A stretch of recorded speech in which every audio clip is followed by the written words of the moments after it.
You set the bar mighty high with the songs in season 1, so I was curious what it was like developing the first song for season 2, because the pressure for something like that is absolutely through the roof. I mean, that's more on the songwriters, but yeah, the pressure comes from me though, because like I don't let a song through unless I like it. So for that one though, we talked about like what it was going to be, because I knew it had to be like a reintroduction, like an opening number. But the important element was to have the Vees part in it. So we were like, I think my initial brief was like, we have to introduce Baxter to the hotel, but we also need to show how these two forces are different.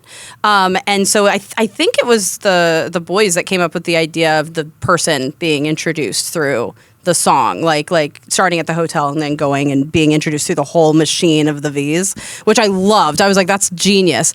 And then the way it like combined, like it's one of my favorite songs they've done. I really, really love it. I think they really went off with it. But yeah, the concept was very like, it had a lot of weight, because it was like, hey, we kind of got everybody in it. So it's kind of like an opening like bell kind of thing where there's people chiming in. But then it's also Charlie going through like a mental breakdown, and we're introducing a new character. And then yeah, the villains kind of getting their moment. So yeah, they pulled it off, which was amazing. So many follow-up questions, but I will also emphasize how much I love that song and how challenging it is to set the scene for the particular narrative for season 2, but then also meet those sky-high fan expectations. Thought you did so beautifully. Let's talk a little bit about Baxter. I believe I know a little bit about how Baxter came to be for you, but can you kind of walk our viewers through it, and at what point you determined he was an important character to incorporate in the season 2 narrative? Oh, that's so fun. So for people who don't know, I've had these characters for a very long time, and I've done art of them, and I've, like when you're young, you go like, when I have a show, here's my characters. Like, so I've done many like artwork of all the Hazbin like hotel gang, as I call them, and it included a couple characters who aren't part of the hotel gang, especially weren't in season 1. I was able to bring one of them in as a quick cameo, and I'm excited because there will be more of her in the show.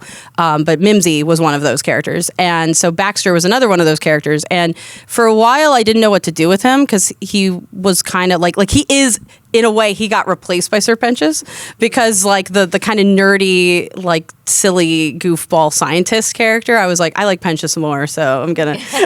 But that was before like finding a voice and a character for Baxter, and now I love. He's so different, and I think he's a fun blend to the gang, because he's. I don't know. He's kind of mean and blunt, but like in a way that's very like fun and very like, because he's a little scientist. So he's just like, this is how it is, So yeah, I like him. He's fun.